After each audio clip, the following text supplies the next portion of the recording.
में अब करें क्या ये बहुत ज़रूरी है। अच्छा, और एक चीज़ बताओ मैं आशीष देखिए आपको, किसी भी व्यू पर परमानेंटली नहीं स्टक करना है, मतलब बार बार चेंज नहीं करना व्यू, वो अलग बात है। लेकिन अगर मार्केट कुछ सिग्नल दे रहा है, आपको बता रहा है कि नहीं कुछ दिक्कत है, तो उसको रिस्पेक्ट करना ज़रूरी है। मेरा मेन मानना अब ये है कि अब अगर अक्टूबर का लो टूटा तो वो डबल बॉटम की थ्योरी पूरी तरीके से नलीफाई होगी। अगर वो टूटा तो आपका ट्रेंड जो है वो बेरिश होगा, और अक्टूबर लो यहाँ से बहुत ज़्यादा दूर नहीं है, 200 पॉइंट ही दूर है, ठीक है। और अगर ये हुआ, अगर अक्टूबर का लो टूटा तो 200 डे सिंपल मूविंग एवरेज के टेस्ट होने की प्रोबेबिलिटी बढ़ेगी, क्योंकि फिर आप 20 वीक एक्सपोनेंशियल मूविंग एवरेज को भी ब्रेक कर देंगे। 200 अक्टूबर लो क्या है 24,568, 20 वीक एक्सपोनेंशियल मूविंग एवरेज भी यहीं पर है। हमने बात की थी कल कि वहीं से बाउंस बैक दिया था मार्केट ने, इसलिए डबल बॉटम की थ्योरी बन रही थी। लेकिन अगर ये टूटा तो 200 डे मूविंग एवरेज वो कहाँ पर है, 23,325 पर।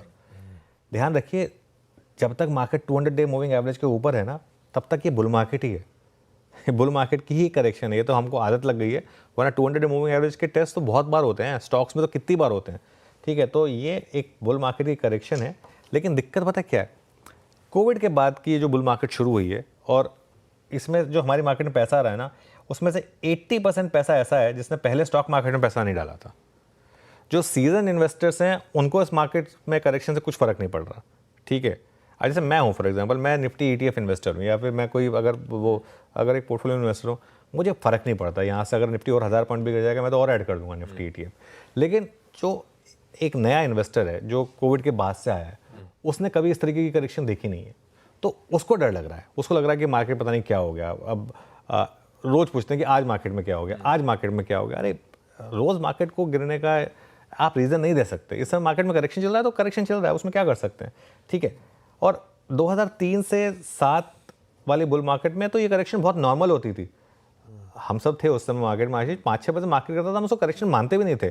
करेक्शन तो 10% से स्टार्ट होती थी कि 10% पे करेक्शन है, 20% पे बड़ी करेक्शन है, 30% पे बेयर मार्केट है। आजकल 2% पे लोग करेक्शन मानते हैं, 5% पे तो बेयर मार्केट है। बहुत लोगों ने इसको ऑलरेडी बेयर मार्केट कहना शुरू कर दिया है, जबकि ये एक हेल्दी बुल मार्केट करेक्शन है।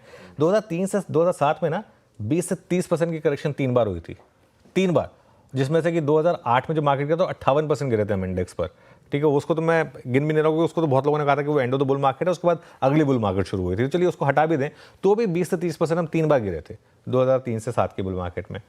एक चीज़ जो मैं कहूँगा हालांकि वो ये है कि इस मार्केट में बॉटम पकड़ने की कोशिश बेकार है। मैंने की कोशिश, लेकिन कोई मतलब नहीं है उसका।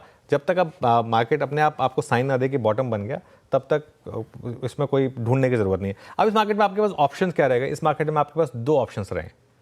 ऑप्शन 1, आप कंप्लीट एक डे ट्रेडर बन जाएं और दोनों तरफ की ट्रेड्स लें, क्योंकि मार्केट और उसमें आप अपना जो व्यू है वो 50-60 पॉइंट का रखें, वो मार्केट आपको दे रहा है, रोज़ दे रहा है दोनों तरफ की ट्रेड्स। या फिर सेकंड विकल्प जो अच्छा विकल्प है, जो मैं मानता हूँ कि करना चाहिए, जो मैं खुद करूँगा, कि अच्छे शेयर्स और निफ्टी ETF को हर गिरावट में SIP करें।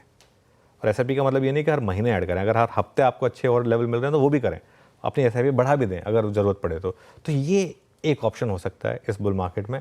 बाकी तो खैर मार्केट ने जो करना है वो इवेंचुअली करना है। इस समय मार्केट में करेक्शन चल रही है, इसमें कोई डाउट नहीं है। ओके, ये